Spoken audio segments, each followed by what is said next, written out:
என்ன நார்த் இந்தியாவிலலாம் கேட்டாங்க, என்னங்க மோடி போய் இவ்வளோ பெரிய ஆரவாரமாக இருக்குது தமிழ்நாடு மோதி போனாலே அப்படின்ட்டு.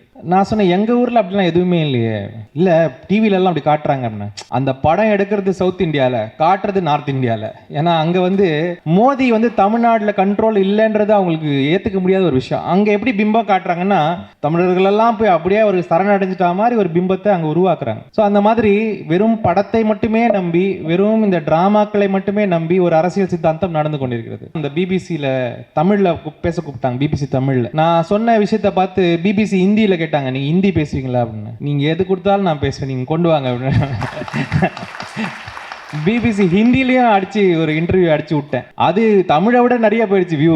அங்க இருக்கலாம் பயங்கரமா, ஆஹா இது என்ன, இது தமிழ் பயங்கரமா, இது புது விதமான இதா இருக்கே அப்படின்னு. ஏன்னா நீங்க இந்த அரசியல்லாம் பேசவே கிடையாது. சனாதனம் நாங்க ஒரு வார்த்தையை சொன்னாலே நீங்க பதறீங்க. நாங்கெல்லாம் ரொம்ப வருஷமா இந்த வார்த்தையை பேசிட்டு இருக்கோம், இந்த ரொம்ப வருஷமா இதை ஏத்து போராடிட்டு இருக்கோம். அதனால நம்ம போராட்டமே வந்து ஒரு சமத்துவத்துக்கான போராட்டம். எதை எதிர்த்து கூட இல்லைன்னு வச்சுக்கோங்களேன், ஒரு சமத்துவத்துக்கான போராட்டம். இந்த சமத்துவத்தை உருவாக்கி கொடுத்தது அரசியலமைப்பு சட்டம் தான். நான் நேத்து கூட கர்நாடகாவில் பேசும்போது இதை சொன்னேன், அந்த அரசியலமைப்பு சட்டம் இல்லைன்னா எனக்கு இந்த சட்டம் கிடையாது. இதுதான் உண்மை. இந்த சட்டை எனக்கு வந்து கொடுத்தது யாரு? நீ கொடுத்தியா? நீ கொடுத்த அரசியலமைப்பு சட்டம் தான் எனக்கு சட்டை கொடு. நான் அதை காப்பாற்றணுமா வேண்டாமா? எங்களுடைய தலைவர் வந்து சேலஞ்ச் வச்சுட்டாரு, குஜராத்ல நாங்க உள்ள வந்து உங்களை தோக்கடிக்கிறோம்ட்டு. அதுக்காக தயாரியும் நாங்க பண்ண வேண்டியது இருக்கு. குஜராத்ல போய் அவர்களுடைய முதுகெலும்பை முழுத்தி விட்டால் அதுக்கப்புறம் அவங்க அவ்வளவுதான், அவரு ஐசியூல அட்மிட் பண்ணி வேண்டியது அவங்கள. நான் பார்லிமெண்ட்டுக்குள்ள போனோன்னு எனக்கு தோணுன ஒரு விஷயம், ரொம்ப பெரிய இடமா இருந்தது, ரொம்ப பெரிய இடமா இருக்கு அப்படின்னு எனக்கு தோணுச்சு. ஆனா மோடி அமித்ஷா ரொம்ப சின்ன ஆளுங்களா தெரிஞ்சாங்க. அங்க முன்னாடி உட்காரும் போது ரொம்ப பெரிய சைஸாவே இல்லை, ரொம்ப சின்னதா தான் இருந்தாங்க. நான் அது கூட நினைச்சேன், பெரிய பஜான் பாவா இருப்பாங்க, இவ்வளவுதான் இருக்காங்க ரெண்டு பேருமே. ஆனா மூஞ்சி மட்டும் உருன்னு இருக்காங்க. என்ன கோவம் தெரியல, அந்த பக்கத்துல இருந்து பயங்கர கோவமாவே பார்த்துட்டு இருக்காங்க. அதனால 3 பேர் உட்கார்ற சீட் அது. அதனால பக்கத்துல ஒருத்தர் உட்கார்ந்து இருக்காரு, நிதின் கட்கரியோ இல்ல ராஜ்நாத் சிங்கோ உட்காருவாங்க. அவங்களும் இவர மாதிரியே மூஞ்சி வச்சிருக்காங்க. இன்ஃபேக்ட் நிதின் கட்கரி இங்க வந்தாரு பதவி பிரமாணம் எடுக்கிறதுக்கு, ஒரே கரவழி, எல்லாருமே பார்லிமெண்டே எல்லா கரவழி எழுப்புறாங்க அவருக்கு. அதை பார்த்தாங்க அந்த 2 முகம் பயங்கர காண்டாவுது. அப்படியே நான் அவங்களுக்குள்ளேயே ஏகப்பட்ட டைனமிக்ஸ் ஓடிட்டு இருக்கு. அது எவ்வளவு நேரம் அது இருக்குன்னு தெரியல. ஒரு தம்பி கோல்டு மெடல் வாங்குறாரு ஐஐடியில.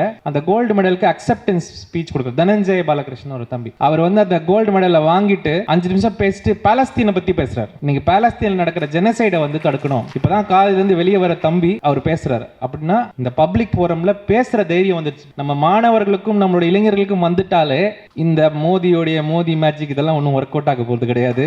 நான் எழுதியே கொடுக்குறேன். நான் கூட சின்ன வயசுல யோசிப்பேன், ஏன் நம்மள ஹிந்தி படிக்க சொல்ல மாட்டாங்க? ஒரு மொழியை படிக்கிறதுல என்ன இருக்கு, என்ன தப்பு? படிச்சிருக்கலாம் அப்படிக்கும் யோசிப்பேன் சின்ன வயசுல. மோடி வந்ததுக்கு அப்புறம் தான் எனக்கு புரிஞ்சுது ஏன் நான் ஹிந்தியே படிக்கலன்னு. நம்ம ஆளுங்க அப்பவே தெரிஞ்சுட்டாங்க. நம்ம ஆளுங்களுக்கு அவர் பேசுறது மன் கி பாத் ஒரு விஷயமும் புரியல.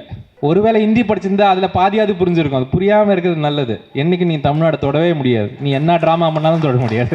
எனக்கு அப்பதான் புரிஞ்சுது லாஜிக், ஏன் வந்து நம்ம தமிழ் ஹிந்தி படிக்கலன்ட்டு. 4 மாசம் முன்னாடிங்க நாங்க இந்த வேலையை ஆரம்பிக்கும் போது எல்லாரும் சொன்ன ஒரு வார்த்தை என்னன்னா, சார் ராமர் கோயிலை கட்டி அவங்க எலெக்ஷன் ஜெயிச்சிருவாங்க சார், ராமர் கோயில் ஒண்ணு போதும் சார் அந்த எலெக்ஷன் ஜெயிக்கிறதுக்கு. இப்படிதான் நம்பிட்டேன் 3 மாசம் முன்னாடி கூட. ராமர் கோயில் கட்டினத்திலே தோத்துட்டாங்க இன்னைக்கு. அதனாலதான் அந்த ஃபைசாபாதோட எம்பியை சீட்லயே உட்கார வச்சிருக்கோம், ராகுல் காந்தி பக்கத்திலே உட்கார வச்சிருக்கோம். ஏன் பக்கத்தில் உட்கார வச்சிருக்கோம்னா, இவங்களுக்கு ஒரு வழக்கம் உண்டு, அந்த பக்கத்துல இருந்து எதுக்கு எடுத்தாலும் ஜெய் ஸ்ரீராம் ஜெய் ஸ்ரீராம்னு கத்துறது. நாங்க அவர் ஜெய் ஸ்ரீராம் கத்தும் போது நம்ம அவதேஷ் பிரசாத் அந்த ஃபைசாபாத் எம்பி எழுந்து, வணக்கம் நான் தான் அது. அப்ப நாங்க சொல்றது, இந்த பாருங்க அயோத்தியாவே இங்க இருக்குது பாருங்க. அதுல இப்ப கத்தத்தை விட்டுட்டாங்க, அதை ஜெய் ஸ்ரீராம் சொல்றது விட்டாங்க.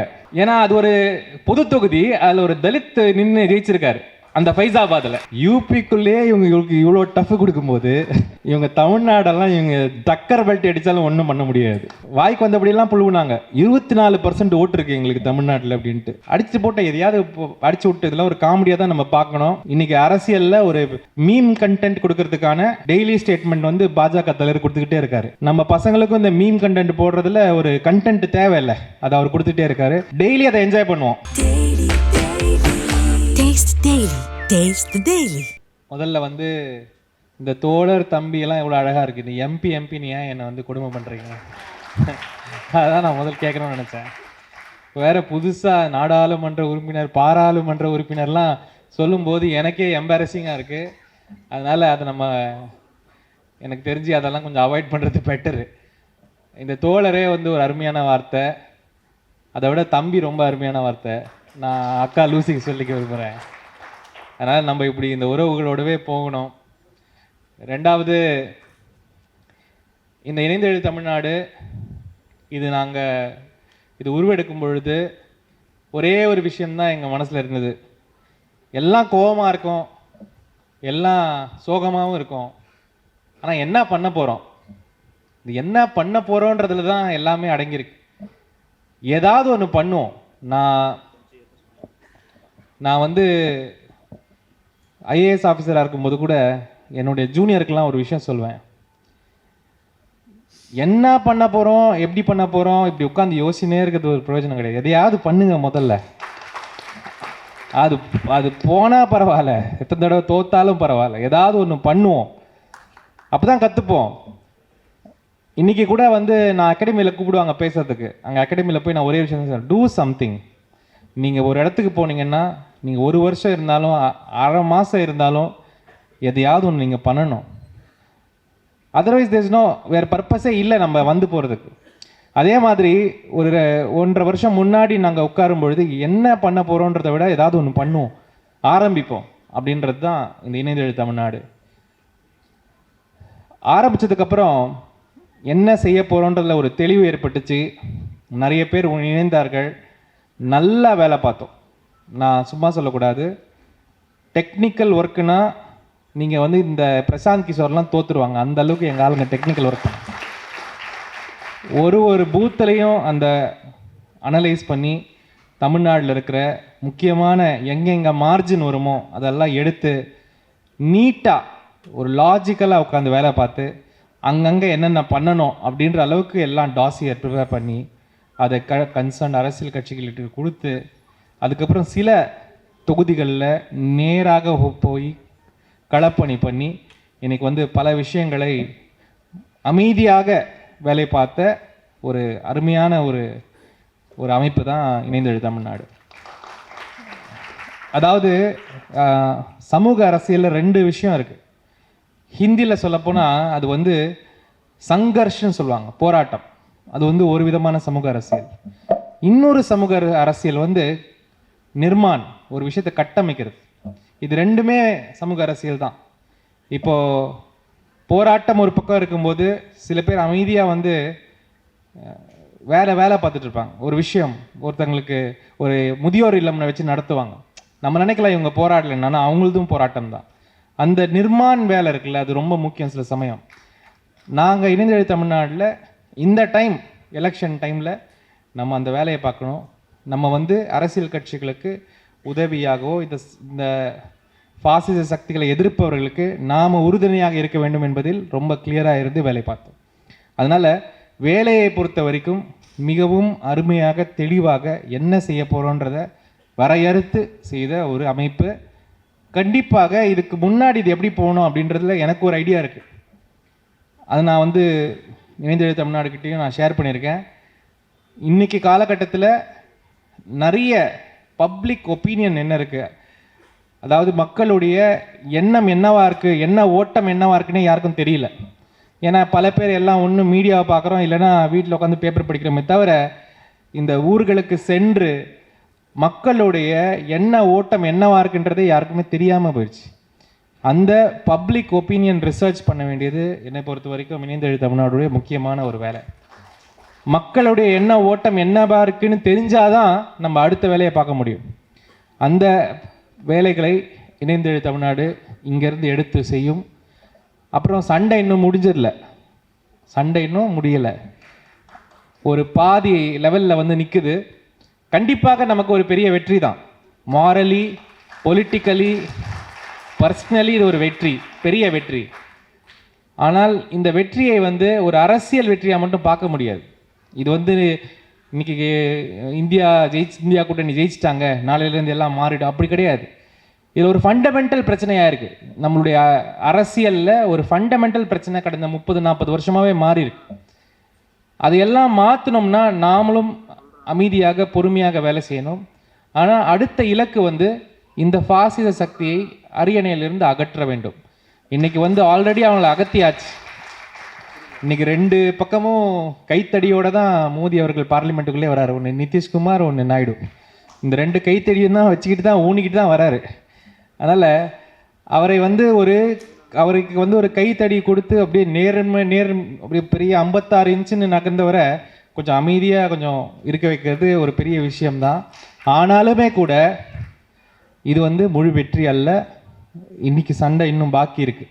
அதற்கான வேலைகளை களப்பணிகளை நாம் செய்ய வேண்டும். அதற்கு அரசியல் கட்சிகள் ஒரு பக்கம் சேர்ந்தா கூட அரசியலாக இணைய மாட்டோம், இந்த கட்சியில் எனக்கு எந்த கட்சியும் பிடிக்கலன்னும் போது, ஆனால் எனக்கு ஒரு பிளாட்ஃபார்ம் வேணும் அப்படின்றவங்களுக்கு இணைந்து எழு தமிழ்நாடு கண்டிப்பாக இருக்கும். நிறைய பேருக்கு ஒரு டவுட் இருக்குது, இது காங்கிரஸ் சேர்ந்த கட்சியா, காங்கிரஸ் சேர்ந்த அமைப்பானு. அப்படிலாம் ஒன்றுமே கிடையாது. நாங்கள் முதல்ல இருந்து இல்லை தெளிவாக தான் இருந்தோம். காங்கிரஸ், கம்யூனிஸ்ட், தலித் கட்சிகள், இல்லைன்னா விவசாய கட்சிகள், இல்லை இஸ்லாமிய கட்சிகள், இல்லை கிறிஸ்தவ கட்சிகள், யார் வந்து அரசியலமைப்பு சட்டத்தை ஒரு பெரிய விஷயமாக நினைக்கிறார்களோ அவர்கள் எல்லோருக்கும் சேர்ந்த ஒரு அமைப்பு தான் இந்த தமிழ்நாடு. இதில் ரெண்டாவது, இது இந்தியா மாதிரி இவங்கெல்லாம் வரவே கூடாதுன்னு நிறைய அமைப்புகள் இருக்காங்க. இந்த அரசியல்காரங்களாம் வரவே கூடாது. இந்த அமைப்பு அப்படி இல்லை. எல்லா அரசியலும் வாங்க, நீங்கள் அரசியல் இருந்தாலும் பரவாயில்ல, இல்லைனாலும் பரவாயில்ல, வீட்டில் இருந்து நீங்கள் வாட்ஸ்அப் மட்டுமே பார்த்துட்டு இருந்தாலும் பரவாயில்ல, எல்லாரும் இணைவோம்ன்றதான் இணைந்து எழு தமிழ்நாடு. அதனால் இதில் யாரையுமே ஒதுக்குற விஷயம் கிடையாது. யாரையுமே ஒதுக்கி போங்கன்னு சொல்ல மாட்டோம். எல்லாருமே இணையணும். அரசியலமைப்பு சட்டத்தை ஒரு பெரிய விஷயமாக எடுத்து முன்னோக்கி நகரும் ஒரு இயக்கம். இதில் வந்து எத்தனை பேர் இணையறாங்களோ அதை வைத்து தான் முன்னோட இது ஓட்டம். ரெண்டாவது, என்னுடைய எலெக்ஷன் வந்து எனக்கு ஒரு பெரிய விஷயமாவே தெரியல. ஏன்னா அது ஜனங்களே பார்த்துக்கிட்டாங்க. நான் ஒன்றுமே பண்ணல. 15 நாள் தான் வந்தேன். அங்கே அது அப்படியே போயிடுச்சு. நான் பெருசாக அதுக்கு எதுவுமே பண்ணலை. அதனால என்ன சாதனை நாயகன்லாம் சொல்கிறாங்க. சாதனையெல்லாம் நான் ஒன்றுமே பண்ண கிடையாது. ஜனங்க தான் பண்ணாங்க. அது சாதனையெல்லாம் நான் ஒன்றுமே பண்ண. நான் போய் இருந்துட்டு வந்தேன். அங்கே ஏஜி சிதம்பரம் இருக்காரு, இனாமுல்லா ஹசன் இருக்காங்க. இவங்கெல்லாம் சேர்ந்து தான் அந்த எலெக்ஷனை பார்த்தாங்க. ஆனால் தமிழக மக்களுடைய அரசியல் புரிதலை நாம் பாராட்டியே ஆக வேண்டும். என்னதான் நீங்கள் வந்து மந்திரம் போட்டாலும், என்னதான் நீங்கள் வந்து ட்ராமா பண்ணாலும், ஜனங்க வந்து கிளியராக இருக்காங்க. அவங்களுக்கு இன்னைக்கு இந்த அரசியல் இதுதான் சண்டை அப்படின்றது ரொம்ப கிளியராக தெரியுது. ஆனால் நம்ம அப்படியே இருந்துட முடியாது. எதிர்காலத்துக்கான அரசியலை நாம் கொடுத்தாகணும். அடுத்த ஜென்ரேஷனுக்கான அரசியலையும் கொடுத்தாகணும். வெறும் பிஜேபி எதிர்த்துட்டு அடுத்து என்ன பண்ண போகிறோன்னு சொல்லாமல் அப்படியே போயிடுறது ஒன்றும் முக்கியம் கிடையாது. வர ஜென்ரேஷனுக்கு என்ன தேவை, அவங்களுக்கு எந்த அரசியல் இருந்தால் நல்லா இருக்கும், நம் பிள்ளைகள் எப்படி இருந்தால் நல்ல வாழ்க்கை அமையும் அப்படின்ற அரசியலையும் கொடுப்பதற்கான ஒரு படி, ஒரு ஒரு ஒரு ஒரு திங்கிங், ஒரு திங்க் டேங்காக இந்த இணைந்து எழு தமிழ்நாடு மாற வேண்டும் என்பது என்னுடைய ஒரு எண்ணம். ஏன்னா இது வந்து நம்ம சொல்லிட்டு போயிடலாம், நான்லாம் மேடையில் பேசிட்டு போயிடுவேன். ஆனால் டெய்லி உட்காந்து வேலை செய்கிறவங்க அவங்க தான். அதனால் இன்றைக்கி அவங்க எல்லாருக்குமே இன்றைக்கி ஒரு பாராட்டும் கொடுக்க போகிறோம். அதனால் கண்டிப்பாக அதற்கு நான் டைம் கொடுக்கணும். ஒரே ஒரு வாக்குறுதியை மட்டும் நான் என்னுடைய தேர்தலையும் நான் சொல்கிறேன், இங்கேயும் சொல்கிறேன். அதாவது வந்து நம்ம சமுதாயத்தில் வந்து பவர் வந்து கான்சென்ட்ரேட் ஆகிருக்கும் எப்பவுமே. ஏன்னா அப்படி தான் சமுதாயம் நடக்குது இந்த காலத்தில். ஆனால் அந்த பவரை எத்திக்கலாக மேனேஜ் பண்ணக்கூடிய ஆட்கள் தேவை. பவர் கையில் வந்தோன்னே ஆடக்கூடிய ஆட்கள் இருந்தால் வேலைக்காக. பவர் கையில் வரும்பொழுது அதை எத்திக்கலாக எப்படி மேனேஜ் பண்ணக்கூடிய ஆட்கள் வரணும் ஆட்சிக்கு, பொறுப்புக்கு. அதற்கு இன்னும் கூட நிறைய இளைஞர்களை மெயின் ஸ்ட்ரீம் பாலிடிக்ஸில் கொண்டு வரணும். சமூக அரசியலையும் தாண்டி இந்த தேர்தல் அரசியலுக்கும் கொண்டு வரணும். அது எந்த கட்சியாக இருந்தாலும் சரி, எந்த இதுவாக அரசியலமைப்பு சட்டத்தை ஏற்றுக்கொள்வோர் எந்த கட்சியாக இருந்தாலும் நமக்கு ஓகே தான். ஆனால் அந்த இடத்தில் அந்த பவரை மேனேஜ் பண்ணுறதுக்கு நல்ல இளைஞர்களை, நல்ல எண்ணம் கொண்டவர்களை உள்ளே கொண்டு வரணும். இளைஞர்கள்னால் நான் வெறும் ஆண்களை சொல்வேன்னு கிடைக்காது, இல்லை, எல்லா விதமான ரெப்ரசன்டேஷனும் அங்கே இருக்கணும். ரெப்ரசன்டேஷனாக இருக்கிறது தான் என்னை பொறுத்த வரைக்கும் ஒரு அருமையான ஒரு விஷயம். அதுதான் நம்ம பாராட்ட வேண்டிய ஒரு விஷயம், பாடுபட வேண்டிய விஷயம். இன்றைக்கி வந்து தமிழகத்து மேலே கண்டினியூஸாக ஒரு அட்டாக் நடக்குது. அதை வந்து எப்படியாவது அடக்கணும், எப்படியாவது வந்து இந்த நாட்டுடைய, நீங்கள் பார்த்தீங்கன்னா என்ன நார்த் இந்தியாவிலலாம் கேட்டாங்க, என்னங்க மோடி போய் இவ்வளோ பெரிய ஆரவாரமாக இருக்குது தமிழ்நாடு மோடி போனாலே அப்படின்ட்டு.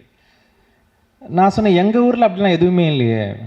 இல்லை, டிவிலெல்லாம் அப்படி காட்டுறாங்க அப்படின்னா.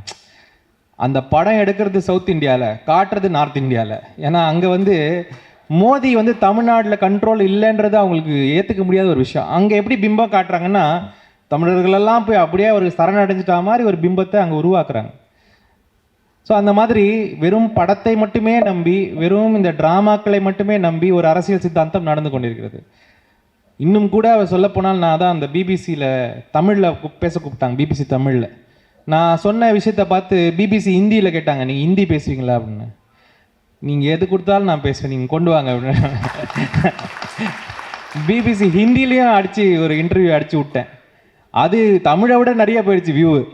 அங்கே இருக்கலாம் பயங்கரமாக, ஆஹா இது என்ன இது தமிழ் பயங்கரமாக இது புது விதமான இதாக இருக்கே அப்படின்னு. ஏன்னா நீங்கள் இந்த அரசியல்லாம் பேசவே கிடையாது. சனாதனம் நாங்கள் ஒரு வார்த்தையை சொன்னாலே நீங்கள் பதறீங்க. நாங்கள்லாம் ரொம்ப வருஷமாக இந்த வார்த்தையை பேசிகிட்டு இருக்கோம், இந்த ரொம்ப வருஷமாக இதை எடுத்து போராடிட்டு இருக்கோம்.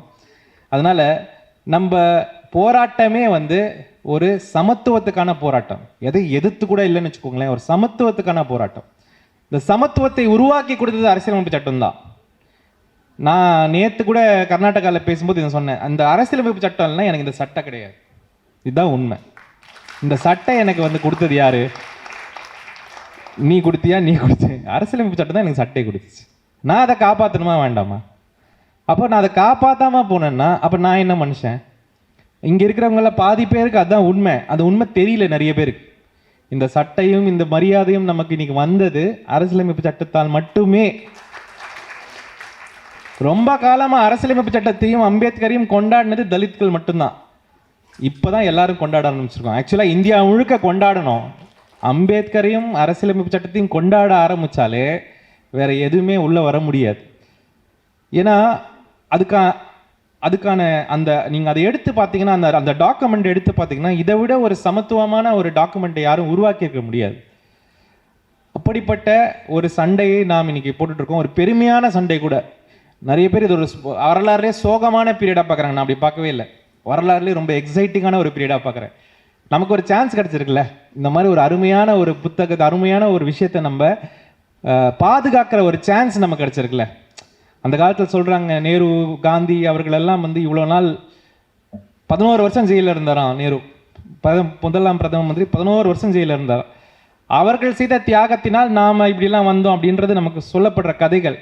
ஆனால் இன்னைக்கு நமக்கு அதே அரசியலமைப்பு சட்டத்தை பாதுகாக்கும் ஒரு வாய்ப்பு கிடைச்சிருக்கும் பொழுது அந்த வாய்ப்பை நாம் இரு கரங்களுடன் எடுத்துக்கொள்ள வேண்டும். இது ஒரு வரலாறுல ஒரு அருமையான இடம், ஒரு அருமையான தருணம். ஆனால் தியாகங்கள் இருக்க தான் செய்யும், தியாகங்கள் கொடுத்து தான் ஆகணும். ஆனால் கண்டிப்பாக ஒரு நல்ல எதிர்காலத்தை நாம் குழந்தைகளுக்கு கொடுத்து செல்வோம். அதுதான் நம்ம கொடுக்க வேண்டிய முக்கியமான ஒரு வேலை. இன்னைக்கு கூட ஒரு தம்பி இந்த ஐஐடியில் வந்து பேசியிருக்காப்புல. என்ன பாலகிருஷ்ணன், ஒரு தம்பி இன்னைக்கு ஐஐடியோடைய அவருக்கு கோல்டு மெடல் வாங்குறாரு ஐஐடியில். அந்த கோல்டு மெடலுக்கு அக்செப்டன்ஸ் ஸ்பீச் கொடுக்குறாரு. தனஞ்சய பாலகிருஷ்ணன் ஒரு தம்பி. அவர் வந்து அந்த கோல்டு மெடலை வாங்கிட்டு 5 நிமிஷம் பேசிட்டு பாலஸ்தீனை பற்றி பேசுகிறார். இன்னைக்கு பாலஸ்தீனில் நடக்கிற ஜெனசைடை வந்து தடுக்கணும். இப்போ தான் காலேஜ்லேருந்து வெளியே வர தம்பி அவர் பேசுகிறார். அப்படின்னா இந்த பப்ளிக் ஃபோரமில் பேசுகிற தைரியம் வந்துடுச்சு. நம்ம மாணவர்களுக்கும் நம்மளுடைய இளைஞர்களுக்கும் வந்துட்டாலே இந்த மோதி மேஜிக் இதெல்லாம் ஒன்றும் ஒர்க் அவுட் ஆக போகிறது கிடையாது. நான் எழுதியே கொடுக்குறேன். நான் முதல்ல வந்தபோதே சொன்னேன், இந்த நாட்டை ஒன்றுமே உங்களால் பண்ண முடியாது. ஏன்னா இது வந்து ஒரு கேவஸ் இருக்கிற ஒரு நாடு. கேவஸ்னா அழகான கேவஸ். இப்போ நீங்கள் ரோட்டில் போங்க, எல்லா வண்டியும் அப்படி இப்படின்னு போவோம். நடக்கும், ஒரு மாடு ஒன்று போவோம், எல்லாம் போவோம். ஆனால் எல்லாம் கரெக்டாக போவாங்க. யார் மேலேயும் முட்டிக்க மாட்டாங்க. அந்த திறமை இருக்கக்கூடிய நாடு இது. இதை போய் நீங்கள் ஒரு கண்ட்ரோலில் கொண்டு வந்தால் எப்படி? நான் நார்த் இந்தியாவில் போகும்போது சொல்லுவேன், நான் கூட சின்ன வயசில் யோசிப்பேன், ஏன் நம்மளை ஹிந்தி படிக்க சொல்ல மாட்டாங்க? ஒரு மொழியை படிக்கிறதுல என்ன இருக்குது, என்ன தப்பு? படிச்சிருக்கலாம் அப்படிக்கும் யோசிப்பேன் சின்ன வயசில். மோதி வந்ததுக்கப்புறம் தான் எனக்கு புரிஞ்சுது ஏன் நான் ஹிந்தியே படிக்கலைன்னு. நம்ம ஆளுங்க அப்போவே தெரிஞ்சுட்டாங்க. நம்ம ஆளுங்களுக்கு அவர் பேசுறது மன் கி பாத் ஒரு விஷயமும் புரியல. ஒருவேளை ஹிந்தி படிச்சிருந்தா அதில் பாதியாவது புரிஞ்சிருக்கும். அது புரியாமல் இருக்கிறது நல்லது. என்னைக்கு நீ தமிழ்நாடு தொடவே முடியாது, நீ என்ன ட்ராமா பண்ணாலும் தொட முடியாது. எனக்கு அப்போ தான் புரிஞ்சுது லாஜிக், ஏன் வந்து நம்ம ஹிந்தி படிக்கலன்ட்டு. அதனால் இந்த மாதிரி ஒரு கொதிநிலையில் இருக்கிற, ஒரு அழகான கொதிநிலையில் இருக்கிற ஒரு நாட்டை வந்து நீங்கள் ஆர்டர் படுத்தவே முடியாது, நீங்கள் ஆர்டர் கொண்டு வரவே முடியாது. அதனால் உங்கள் ட்ராமா இதெல்லாம் வந்து எங்கேயாவது ஒரு சின்ன இடத்துல தான் நடக்குமே தவிர அங்கேயே இப்போ மதிக்கலை. நீங்கள் பார்த்தீங்கன்னா 4 மாதம் முன்னாடிங்க நாங்கள் இந்த வேலையை ஆரம்பிக்கும் போது எல்லாரும் சொன்ன ஒரு வார்த்தை என்னென்னா, சார் ராமர் கோயிலை கட்டி அவங்க எலெக்ஷன் ஜெயிச்சிருவாங்க சார், ராமர் கோயில் ஒன்று போதும் சார் அந்த எலெக்ஷனை ஜெயிக்கிறதுக்கு. இப்படி தான் நம்பிட்டு இருந்தேன் 3 மாதம் முன்னாடி கூட. ராமர் கோயில் கட்டினத்துலேயே தோத்துட்டாங்க இன்னைக்கு. அதனால தான் அந்த ஃபைசாபாதோட எம்பியை சீட்லேயே உட்கார வச்சிருக்கோம்.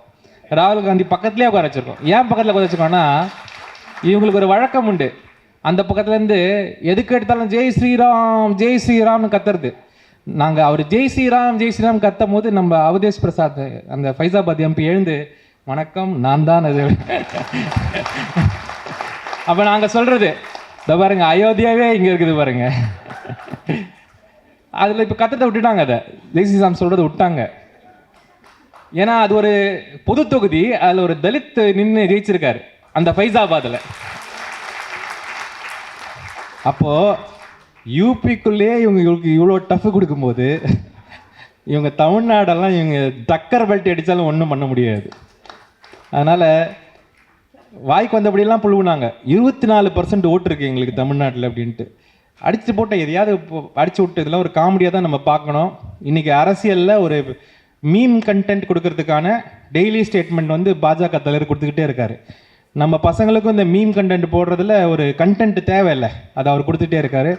டெய்லி அதை என்ஜாய் பண்ணுவோம் நம்ம. ஒன்றும் அவங்க ரெண்டாவது வந்து இந்த இன்னைக்கு பார்லிமெண்ட்டில் பார்க்குறேன், நான் பார்லிமெண்ட்டுக்குள்ளே போனோன்னு எனக்கு தோணுன ஒரு விஷயம், ரொம்ப பெரிய இடமா இருந்தது, ரொம்ப பெரிய இடமா இருக்குது அப்படின்னு எனக்கு தோணுச்சு. ஆனால் மோடி அமித்ஷா ரொம்ப சின்ன ஆளுங்களாக தெரிஞ்சாங்க அங்கே முன்னாடி உட்காரும்போது. ரொம்ப பெரிய சைஸாகவே இல்லை, ரொம்ப சின்னதாக தான் இருந்தாங்க. நான் அது கூட நினச்சேன், பெரிய பஜான் பாவாக இருப்பான், இவ்வளோ தான் இருக்காங்க ரெண்டு பேருமே. ஆனால் மூஞ்சி மட்டும் உருன்னு இருக்காங்க. இன்னும் கோவம்னு தெரில, அந்த பக்கத்துல இருந்து பயங்கர கோவமாகவே பார்த்துட்டு இருக்காங்க. அதனால 3 பேர் உட்கார்ற சீட் அது. அதனால பக்கத்தில் ஒருத்தர் உட்கார்ந்துருக்காரு, நிதின் கட்கரியோ இல்லை ராஜ்நாத் சிங்கோ உட்காருவாங்க. அவங்களும் இவரை மாதிரியே மூஞ்சி வச்சுருக்காங்க. இன்ஃபேக்ட் நிதின் கட்கரி அங்கே வந்தார் இது பதவி பிரமாணம் எடுக்கிறதுக்கு. ஒரே கரவழி, எல்லாருமே பார்லிமெண்ட்டே எல்லா கரவழி எழுப்புறாங்க அவருக்கு. அதை பார்த்து அங்கே அந்த 2 முகம் பயங்கர காண்டாகுது. அப்படியே நான் அவங்களுக்குள்ளேயே ஏகப்பட்ட டைனமிக்ஸ் இப்போ ஓடிட்டுருக்கு. அது எவ்வளோ நேரம் அது இருக்குன்னு தெரியல. அதனால் அந்த மாதிரியான சில காமெடி விஷயங்கள்லாம் இப்போ பார்லிமெண்ட்டில் நடக்குது. அப்புறம் அவர் பேச ஆரம்பித்தார். இந்த மாதிரி எப்பவுமே எப்படின்னா, இந்த ஜனாதிபதியோட உரைக்கு அவங்க வந்து ஒரு தேங்க்ஸ் கொடுப்பாங்க. அது அந்த தேங்க்ஸில் பல சர்ச்சைகள் நடக்கும். நடந்ததுக்கப்புறம் பிரதமர் வந்து பதில் கொடுப்பார். எப்போவுமே அந்த பதிலை வந்து அவர் வந்து பயங்கரமாக ஒரு மயான சைலன்ஸில் இந்தியாவுக்கே ஒரு ஸ்பீச் கொடுக்குற மாதிரி கொடுப்பார். அப்படி திரும்புவார், இப்படி திரும்புவார், ஊனுவார், ஆணுவார், இப்படி தான் எங்களுக்கு கேட்டு பார்த்து பழக்கம். கரெக்டாக இந்த ஸ்பீச் கொடுக்கும்போது நாங்கள் மணிப்பூரோடைய எம்பி பேசணுன்றா அவரை பேச விடுங்கன்னு சொன்னோம். விட முடியாதுன்ட்டாங்க. உடனே நாங்கள் இப்போ நாங்கள் தான் 200 பேர் இருக்கோம்லங்க, நாங்கள் வந்து மணிப்பூர் எம்பியை பேச விடுங்கன்னு கரகோடி எழுப்ப ஆரம்பித்தோம். ஆனால் அவர் பேச ஆரம்பிச்சிட்டார் பிரதம மந்திரி. ஐ திங்க் 2 ஹவர் நினைக்கிறேன் பேசினார். 2 ஹவர் நாங்களும் விடலை, கரவழி எழுப்பிக்கிட்டே இருந்தோம். நடுவில் பல இடங்களில் அவர் வந்து தடுமாறி நின்று ஒரு இடத்துல வந்து தண்ணி எடுத்து எங்களுக்கு கொடுத்தாரு. அதையும் குடிச்சிட்டு மறுபடியும் கத்தணும்.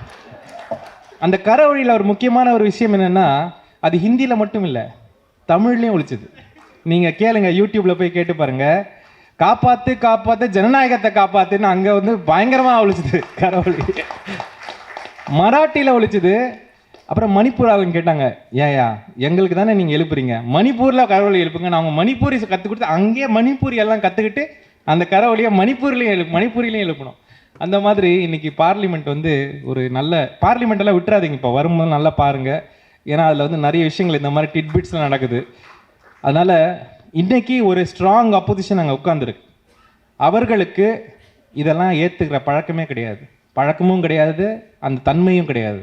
அண்ணன் சொன்னாங்க, அவங்க வந்து ஃப்ராங்கோ அவங்க சொன்னாங்க, அவங்க வந்து மாறிட்டாங்கன்னு நினச்சா நீங்கள் அப்படிலாம் நீங்கள் நினைக்காதீங்க. நான் சொல்கிறேன், அவங்களுக்கு மாறவே தெரியாது, அவங்களுக்கு வேறு எதுவுமே தெரியாது. உண்மை அதுதான். அவங்களுக்கு சந்தோஷம்னா என்னென்னு தெரியாது, சிரிப்புனா என்னென்னு தெரியாது, பாசம்னா என்னன்னு தெரியாது, அன்புனா என்னென்னு தெரியாது. அந்த மாதிரி ஆட்கள் தான். அதனால் நீங்கள் பார்த்தீங்கன்னா மோடியும் சரி, இங்கே இருக்க மாநில தலைவரையும் சரி, சிரித்து பார்த்துருக்கீங்க என்றைக்காவது? உருந்தான் இருப்பாங்க. அந்த முகத்தை பாருங்கள், என்னைக்காவது அதில் ஒரு சிரிப்பு இருந்தால் அதை நம்ம ஏற்றுக்கலாம். அந்த மாதிரி மென்டாலிட்டி உள்ள ஆட்கள் வந்து நீங்கள் வேறு எதுவும் எதிர்பார்க்க முடியாது. ஆனால் அந்த அரகன்ஸ் தான், அந்த அராஜகம் தான் அவர்களுடைய கம்ப்ளீட் டிஸ்ட்ரக்ஷனுக்கும் ஒரு வழிவகுக்கும் என்பதும் நம்ம புரிஞ்சிக்க வேண்டிய ஒரு விஷயம். அதனால் அவங்க எவ்வளோ அராஜகமாக நடந்துக்கிறாங்களோ அவ்வளோ சீக்கிரமாக மக்கள் அவர்களே தூக்கி அடிப்பார்கள் என்பது ஒரு நிஜம். அது நடக்கும். ஆல்ரெடி நடந்துட்டுருக்கு. வரப்போகிற தேர்தல்களில் மகாராஷ்டிரா மற்றும் ஹரியானா கண்டிப்பாக நாம் கைப்பற்றுவோம். அதுவும் இல்லாமல் எங்களுடைய தலைவர் வந்து சேலஞ்ச் வச்சுட்டாரு, குஜராத்தில் நாங்கள் உள்ளே வந்து உங்களை தோக்கடிக்கிறோன்ட்டு. அதுக்காக தயாரியும் நாங்கள் பண்ண வேண்டியது இருக்குது. குஜராத்தில் போய் அவர்களுடைய முதுகெலும்பை முழுத்தி விட்டால் அதுக்கப்புறம் அவங்க அவ்வளோதான், அவர்கிட்ட ஐசியூவில் அட்மிட் பண்ணிட வேண்டியது அவங்கள. அதனால் இவர்களை எதிர்ப்பது சோகத்தால் அல்ல, கோவத்தால் அல்ல. இப்போ நம்ம பண்ணுறோம்ல, சந்தோஷத்தால், கொண்டாட்டத்தினால் மட்டுமே இவர்களை அடிக்கணும்.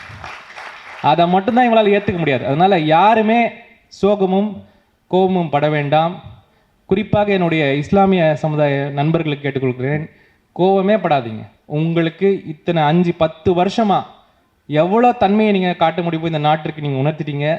உங்களுடைய தன்மையும் உங்களுடைய பக்தியும் உங்களுடைய ஒரு தெளிவும் இந்த நாட்டிற்கு ரொம்ப அருமையாக விளங்கிவிட்டது.